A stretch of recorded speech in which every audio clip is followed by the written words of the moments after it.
जय हिंद दोस्तों, कैसे हैं आप सभी प्यारे भक्तों को हर हर महादेव। दोस्तों इस टाइम मैं आया हूं महादेव जी के बहुत ही प्रसिद्ध मंदिर श्री पशुपतनाथ जी में दर्शन करने। महादेव जी का ये प्यारा सा मंदिर नेपाल की राजधानी काठमांडू में स्थित है। तो आज के इस खास और इन्फॉर्मेटिव वीडियो में मैं आपको काठमांडू यात्रा की संपूर्ण जानकारी देने वाला हूं। अगर आप भी पशुपतनाथ जी के दर्शन करने की प्लानिंग कर रहे हैं तो ये वीडियो आपकी बहुत हेल्प करेगा। इस वीडियो में बात करेंगे आप यहाँ तक कैसे पहुँचेंगे, यहाँ पर होटल या धर्मशाला कहाँ पर लेना चाहिए, यहाँ पर दर्शन और घूमने का सही तरीका क्या रहता है, नेपाल में करेंसी और सिम कार्ड आपको कहाँ से मिलेंगे, अगर आप अपनी कार से आते हैं तो आपको परमिट कैसे और कहाँ से लेना चाहिए, यहाँ पर आप फिजूल खर्ची से कैसे बच सकते हैं, यहाँ पर खाने पीने की कैसी व्यवस्था है, यहाँ पर आप कहाँ कहाँ घूम सकते हैं और वीडियो के लास्ट में बात करेंगे संपूर्ण बजट की। तो यात्रा और दर्शन की A to Z complete information के लिए वीडियो को एक बार पूरा जरूर देखें, जिससे आपको कंप्लीट इन्फॉर्मेशन मिल सके। दोस्तों काठमांडू बहुत ही बड़ा और खूबसूरत शहर है। यहाँ पर आपको प्रसिद्ध मंदिर, बौद्ध मठ, पार्क, मार्केट, शाही राज दरबार के साथ साथ बहुत कुछ देखने और घूमने को मिलता है। भारत से काठमांडू की यात्रा करने वाले 99% लोग महादेव जी को समर्पित श्री पशुपतनाथ जी के दर्शन करने के लिए ही आते हैं। तो फिर चलिए वीडियो में आगे बढ़ते हैं और एकदम शुरू से शुरू करते हैं और जानते हैं कि आप काठमांडू तक कैसे पहुंचेंगे। दोस्तों काठमांडू पहुंचने के दो प्रमुख रूट हैं, एक उत्तर प्रदेश के गोरखपुर से और दूसरा बिहार के रक्सौल से। सबसे पहले बात करते हैं गोरखपुर रूट की। दोस्तों गोरखपुर तक आपको हर प्रमुख स्टेशन से डायरेक्ट ट्रेन मिल जाती हैं। रेलवे स्टेशन के बाहर ही महाराणा प्रताप तिराहे से आपको इंडो नेपाल सनौली बॉर्डर तक के लिए शेयरिंग टैक्सी, प्राइवेट टैक्सी और बसेस मिल जाती हैं। दोस्तों रेलवे स्टेशन से सनौली बॉर्डर की दूरी 95 किलोमीटर की रहती है। बसेस और टैक्सी सुबह 4 बजे से शुरू हो जाती हैं। बस में इस दूरी के लिए 150 रुपये और शेयरिंग टैक्सी में 200 से 250 रुपये का चार्ज करते हैं। दोस्तों सनौली इंडिया का पार्ट है। सामने जो आप गेट देख रहे हैं यही बॉर्डर पॉइंट है। इसी को पार करके आप नेपाल में एंट्री करते हैं। वहीं अगर आप चाहें तो सनौली बॉर्डर के नियरेस्ट रेलवे स्टेशन नौतनवा तक बाई ट्रेन भी आ सकते हैं। रेलवे स्टेशन से सनौली बॉर्डर की दूरी लगभग 8 किलोमीटर की रह जाती है, जिसे आप ऑटो के माध्यम से 40 से 50 रुपये देकर पूरा कर सकते हैं। दोस्तों आप सभी लोग अपने साथ आधार कार्ड जरूर रखें, क्योंकि नेपाल जाने के लिए कोई भी वीज़ा नहीं लगता है। यही आधार कार्ड आपका बॉर्डर पे चेक होता है। साथ ही साथ पूरे नेपाल में ये आधार कार्ड मान्य होता है। दोस्तों जैसे ही आप नेपाल में एंट्री करेंगे यहीं पर बस स्टैंड बना हुआ है। पास में ही छोटी सी मार्केट और होटल्स भी बने हुए हैं। यहाँ पर बहुत से मनी एक्सचेंज ऑफिस बने हुए हैं, जहाँ से आप अपनी इंडियन करेंसी नेपाली करेंसी में एक्सचेंज करा सकते हैं। 1000 भारतीय रुपए का नेपाली करेंसी में 1600 रुपए मिलते हैं। वहीं दोस्तों पूरे ही नेपाल में इंडियन करेंसी भी चलती है, तो करेंसी से रिलेटेड आपको कोई भी प्रॉब्लम नहीं होगी। वहीं नेपाल में आप इंडियन ATM कार्ड भी यूज कर सकते हैं, लेकिन हर ट्रांजैक्शन में 150 रुपये एक्स्ट्रा चार्ज कटता है। बात करें सिम कार्ड की, यही मार्केट में बहुत सी शॉप्स हैं जहां से आप सिम कार्ड ले सकते हैं। यहां पर Ncell के नेटवर्क सबसे अच्छे रहते हैं। आधार कार्ड दिखाकर 200 रुपये में आपको सिम कार्ड मिल जाएगा। इसके अलावा कॉलिंग और नेट के लिए 200 से 250 रुपये का रिचार्ज करा सकते हैं, जिसकी वैलिडिटी 7 दिन तक रहती है। आप नेपाल से जब इंडिया कॉल करेंगे आपका उधर से एक कॉल का 4 रुपये कटता है। दोस्तों अगर आप अपनी खुद की कार से नेपाल घूमने जाना चाहते हैं तो आपको नेपाल घूमने के लिए यहाँ पर परमिट बनवाना होता है, जिसे यहाँ पर भंसर कहते हैं। यहीं बॉर्डर के पास में ही परमिट काउंटर बना हुआ है, जहाँ से आप परमिट बनवा सकते हैं। कार के लिए एक दिन का 500 रुपये और बाइक के लिए एक दिन का 150 रुपये लेते हैं, और वहीं कुछ RTO चार्जेस भी आपको अलग से देने होते हैं। तो आप अपनी यात्रा के दिनों के हिसाब से परमिट बनवा लीजिए, लेकिन मैं आपको एडवाइस करूंगा आप कम से कम एक दिन का परमिट एक्स्ट्रा बनवा कर ही चलें, क्योंकि जाम या किसी तरह की इमरजेंसी में फंसने पर आपको ये काम आएगा। क्योंकि नेपाल में बहुत ज़्यादा चालान होते हैं, तो आप एक दिन एक्स्ट्रा लेकर जरूर चलें। दोस्तों बॉर्डर के खुलने और बंद होने का एक प्रॉपर टाइम है। सुबह 6 बजे बॉर्डर खुलता है और रात में 8 बजे बंद हो जाता है। रात में किसी भी तरह की एंट्री नहीं होती है। तो चलिए सिम कार्ड, परमिट और करेंसी एक्सचेंज कराने के बाद में अब हम लोग बात करते हैं कि काठमांडू कैसे पहुंचेंगे। दोस्तों नेपाल में जैसे ही आप एंट्री करेंगे यहीं पास में ही बस स्टैंड बना हुआ है। काठमांडू के लिए आपको डायरेक्ट बसेस और शेयरिंग टैक्सीज मिल जाती हैं। ऑर्डिनरी बस में इंडियन रुपीज़ का 500 रुपये और नेपाली का 800 रुपये चार्ज करते हैं। वहीं AC डिलक्स बस में इंडियन 750 रुपये और नेपाली 1200 रुपये का चार्ज करते हैं। वहीं दोस्तों दिल्ली से डायरेक्ट काठमांडू तक भारत नेपाल मैत्री बस सेवा भी चलती है। इस बस में आपसे 2300 रुपये का चार्ज लेते हैं। लगभग 30 से 32 घंटे में आपको काठमांडू पहुंचा देते हैं। वहीं शेयरिंग टैक्सी वाले इस दूरी के लिए इंडियन करेंसी में 1200 से 1500 रुपये और नेपाली करेंसी में 2000 से 2500 रुपये का चार्ज करते हैं। वहीं आप अगर सनौली बॉर्डर से काठमांडू तक प्राइवेट टैक्सी करके जाना चाहते हैं तो इसमें आपसे इंडियन करेंसी में 10 से 12,000 और नेपाली करेंसी में 16,000 से 18,000 रुपये का चार्ज करते हैं। दोस्तों बसेस और शेयरिंग टैक्सी वाले आपको काठमांडू बस स्टैंड पर ड्रॉप करते हैं। इस बस स्टैंड को काठमांडू बस पार्क कहते हैं। यहीं से आपको हर जगह के लिए बसेस भी मिलती हैं। तो चलिए अब हम लोग रक्सौल साइड वाले रूट की बात भी करते हैं। रक्सौल रेलवे स्टेशन से नेपाल बॉर्डर की दूरी मात्र 1 से 1.5 किलोमीटर की रहती है। जैसे ही आप नेपाल में एंट्री करेंगे यहीं पर परमिट ऑफिस है। आप अपनी गाड़ी का भंसर यहां से बनवा सकते हैं। यहीं बॉर्डर के पास से ही काठमांडू के लिए शेयरिंग टैक्सीज भी मिल जाती हैं, या आप चाहें तो ऑटो में 40 से 50 रुपए का किराया देकर बीरगंज बस पार्क तक आ जाइए। यहाँ से आपको काठमांडू के लिए डायरेक्ट बसेस मिल जाएंगी। ऑर्डिनरी बस में इस 150 किलोमीटर दूरी के लिए 350 से 400 रुपये और AC डिलक्स बस में 500 से 600 रुपये का चार्ज करते हैं। वहीं शेयरिंग टैक्सी वाले 500 से 600 रुपये का चार्ज करते हैं। 7 से 8 घंटे में आप आराम से काठमांडू तक पहुंच जाएंगे। वहीं दोस्तों अगर आप फ्लाइट के माध्यम से काठमांडू आना चाहते हैं, यहाँ पर त्रिभुवन इंटरनेशनल एयरपोर्ट भी स्थित है। यहाँ तक के लिए आपको दिल्ली से डायरेक्ट फ्लाइट मिल जाएंगी। आप आराम से फ्लाइट के माध्यम से भी यहाँ तक आ सकते हैं। तो चलिए बहुत ही शानदार और यादगार सफ़र पूरा करके अब हम लोग पहुँच चुके हैं काठमांडू। और अब हम लोग बात करते हैं यहाँ पर रुकने के लिए होटल या धर्मशाला कहाँ पर लेना चाहिए। दोस्तों काठमांडू बहुत ही बड़ा शहर है। पूरे ही काठमांडू में आप कहीं पर भी रुक सकते हैं। आप बस पार्क के सामने होटल ले सकते हैं, लेकिन मैं आपको एडवाइस करूंगा आप पशुपतिनाथ मंदिर के 500 मीटर रेंज में कहीं पर भी होटल ले लीजिए। आप रिंग रोड पर होटल ले सकते हैं, गुहेश्वरी देवी मंदिर के आसपास रुक सकते हैं, और जो आपके लिए सबसे अच्छी लोकेशन है वो है गौशाला चौराहे के पास में पशुपतिनाथ मंदिर के दक्षिण गेट के सामने। यहाँ पर आपको बजट से लेकर बहुत ही अच्छे होटल मिल जाएंगे। साथ ही साथ मंदिर भी एकदम सामने ही पड़ता है। यहाँ पर होटल्स की रेट की बात करें तो 800 से स्टार्टिंग हो जाती है। 5,000 10,000 तक के बजट में बहुत ही लग्जरी होटल ले सकते हैं। आपको इंडियन करेंसी में 1,000 से 2,000 के बजट में बहुत ही अच्छा सा रूम मिल जाएगा।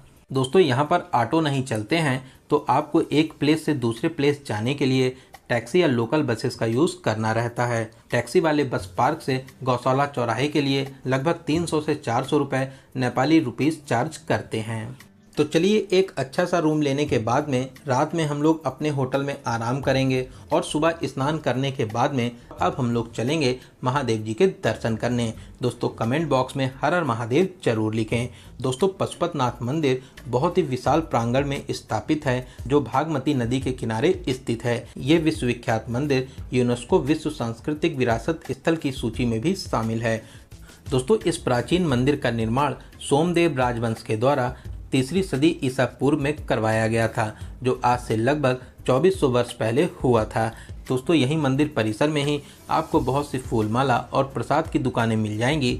इसके अलावा परिसर में जूता चप्पल काउंटर भी बना हुआ है, जहां पर आप निःशुल्क में अपने जूता चप्पल जमा कर सकते हैं। तो चलिए विशाल प्रांगण को पार करते हुए अब हम लोग मंदिर के मुख्य द्वार के पास में पहुंच चुके हैं।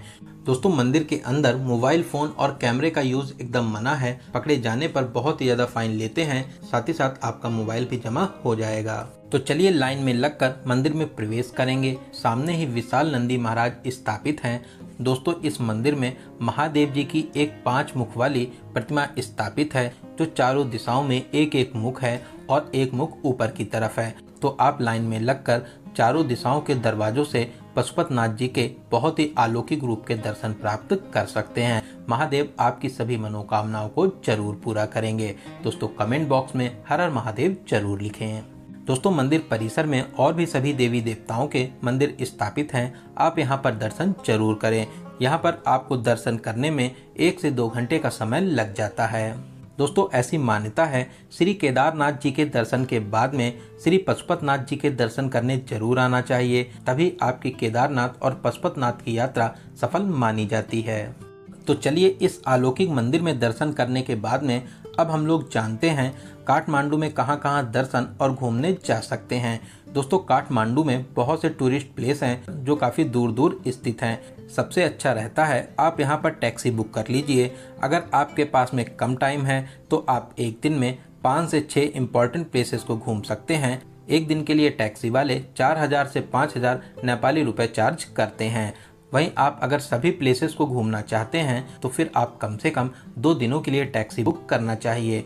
2 दिनों के लिए टैक्सी वाले 8000 से 9000 नेपाली रुपए चार्ज करते हैं। तो चलिए सबसे पहले हम लोग चलेंगे गुहेश्वरी देवी शक्तिपीठ में दर्शन करने के लिए, जो पशुपतनाथ मंदिर से मात्र 1 किलोमीटर की दूरी पर स्थापित है। दोस्तों बहुत ही प्राचीन और सिद्ध मंदिर है जो माता रानी के 51 शक्तिपीठों में से एक है। पशुपतनाथ जी के दर्शन करने के बाद में सभी भक्त यहाँ पर दर्शन करने जरूर आते हैं। मंदिर के अंदर मोबाइल फोन और कैमरा यूज करना मना है। आप मंदिर में प्रवेश कर माता रानी के बहुत ही अलौकिक रूप के दर्शन करके आशीर्वाद प्राप्त कर सकते हैं। माता रानी आपकी सभी मनोकामनाओं को जरूर पूरा करेंगी। तो यहाँ पर दर्शन करने के बाद में अब हम लोग चलेंगे अपने अगले प्लेस नवातन धाम कृष्ण मंदिर में दर्शन करने के लिए। दोस्तों ये मंदिर बहुत ही भव्य और दिव्य शैली में बना हुआ है जो पहाड़ी पर स्थापित है। बहुत ही प्यारे से वातावरण में ये मंदिर स्थापित है। यहाँ पर दर्शन करके आपको बहुत ही ज़्यादा शांति मिलेगी।